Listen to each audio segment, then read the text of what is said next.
The night was cold, and the old house loomed like a giant shadow at the edge of town. Its windows were shattered, its roof caved in, and ivy crawled up its rotting walls. For years, no one dared to step inside. Locals whispered of screams that echoed at midnight, of lights flickering in windows long since broken. To most, the house was cursed, but true for reckless friends, it was the perfect place for a midnight dare. Mark stood at the rusted gate, trying to mask his nerves with a grin. "It's just a house," he said, though his voice wavered. Sarah tightened her jacket and glanced back at the dark road they'd left behind. "This is a bad idea," she whispered, but her words were swallowed by the silence. Behind them, Alex and Jamie exchanged nervous laughter, each pretending to be braver than they felt. Together, they pushed the gate open, its rusty hinges shrieking like a warning. The porch groaned beneath their weight as they stepped closer, with splintered underfoot, and the air grew colder with each step. The door stood slightly ajar, swaying gently as though it had been waiting for them. Mark reached out, his hand trembling despite his smile. "See, nothing to it." But when he pushed the door open, a rush of stale air spilled out, carrying with it the faint smell of rot. The darkness inside was thick, swallowing the beam of their flashlight like ink. For a long moment, none of them moved, their breaths hung in the air, heavy and uncertain. Then Alex laughed, though it sounded hollow. "We are not turning back now. Let's prove this town wrong."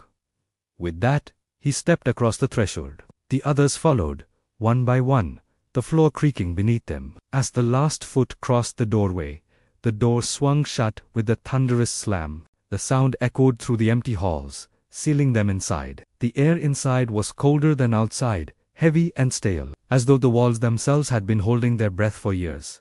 Their flashlights wavered across torn wallpaper and broken furniture coated in dust. Each step echoed unnaturally loud, bouncing back as if the house were mocking them. Sarah clutched her flashlight tight, her heart hammering in her chest. She could feel eyes on her, though the hall was empty. Mark forced a laugh to break the silence. "See, just an old dump, nothing to be scared of."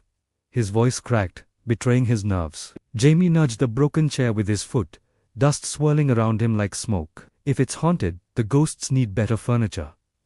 The others chuckled weakly, but the sound died quickly, swallowed by the darkness pressing in from every side. Then it came a whisper, so faint at first they almost thought they imagined it. "Play with me."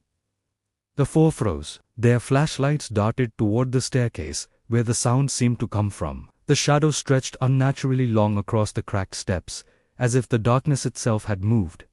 Alex swallowed hard. "Did you hear that?" he whispered. No one answered. Their silence was answer enough. The whisper came again, louder this time, like a child calling from far away. "Come, play with me." Sarah's hand shook, the beam of her flashlight jittering against the walls. Her voice broke as she whispered, "That wasn't the wind." Her words hung in the air, cold and certain, as the house seemed to grow darker around them.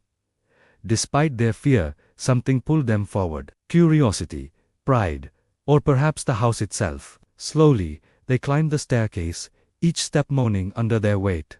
The air grew colder with every step, their breath now visible in the dim glow of their flashlights. At the top, the hallway stretched into darkness, its walls lined with doors that stood slightly open like mouths waiting to devour them. The whisper returned, softer now, almost coaxing. "I'm here." Sarah's knees buckled, and she grabbed Alex's arm. "We shouldn't be here. We need to go." But when they turned to look back, their hearts froze. The stairs were gone. In their place was only more hallway, stretching endlessly into shadow. Panic set in. Jamie banged against the wall, searching for a hidden door. This isn't real.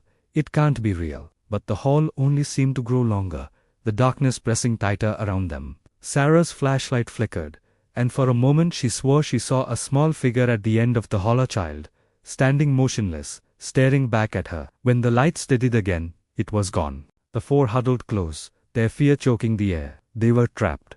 The house wasn't abandoned. It was alive, and it had chosen them. One of the doors slammed shut on its own, the sound like a gunshot in the silence. Another door creaked open slowly, revealing a dim room beyond. The friends froze, torn between running and the morbid pull to look inside. A faint glow flickered within. Against their better judgment, they stepped inside. The room was small, its wallpaper faded and torn. A broken wooden bed stood against the wall, its sheets filthy and moth-eaten. On the bed sat a doll. Its porcelain face was cracked, one glass eye missing, the other glinting in the faint light. Its smile was carved too wide, unnatural, almost mocking. Then the whispers erupted. Not one voice, but dozens. Crying, laughing, screaming all at once. The walls shook, the floor trembled, and the doll's head turned slowly toward them. Its single eye locked onto Sarah, and in the child's voice they had heard before, it spoke. "Stay with me, forever." The room grew darker. From the walls, shadowy hands began to stretch out, long and twisted, reaching for them. Mark screamed, swinging his flashlight wildly. The beam cut through the shadows, but the hands kept coming.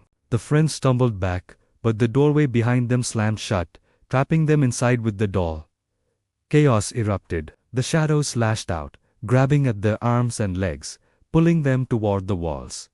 Jamie was the first to fall, yanked screaming into the darkness as the wall swallowed him whole. His flashlight clattered to the floor, its beam flickering wildly before going out. Mark tried to pull him back, but the hands dragged him too, his cries ending in silence. Sarah and Alex were left, their backs pressed against the wall as the doll climbed down from the bed on stiff, broken limbs, its head tilted unnaturally, the crack in its face splitting wider as it grinned.